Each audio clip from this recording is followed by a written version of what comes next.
বলল তিবিরের স্থান অর্থাৎ ফিলিস্তিনের একটি জায়গাতে খেজুরের গাছগুলোতে এখনো খেজুর ধরে কিনা, তাবারিয়া হ্রদে এখনো পানি আছে কিনা, জুহুর অঞ্চলের কূপ থেকে এখনো পানি বের হয় কিনা, এবং সর্বশেষ প্রশ্ন করল, আমাকে নবী মুহাম্মদ সম্পর্কে বলো, তিনি কি তোমাদের মধ্যে এসেছেন, তিনি কি মক্কা থেকে মদিনায় হিজরত করেছেন? তখন তামিমাত দাড়ি তার সকল প্রশ্নের উত্তর দিলেন।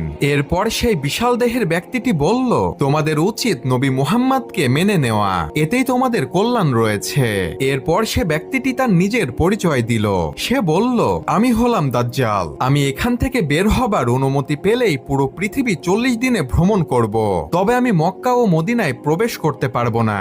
আর এই সম্পূর্ণ ঘটনাটি তামিমাত দাড়ি নবী সাল্লাল্লাহু আলাইহি ওয়াসাল্লামকে এসে বলেন এবং তিনি খ্রিস্টান ধর্ম থেকে ইসলাম ধর্ম গ্রহণ করেন। অর্থাৎ এই হাদিস থেকে বোঝা যায় দাজ্জাল পৃথিবীতেই আছে এবং দাজ্জালকে একটি দ্বীপের মধ্যে বেঁধে রাখা হয়েছে।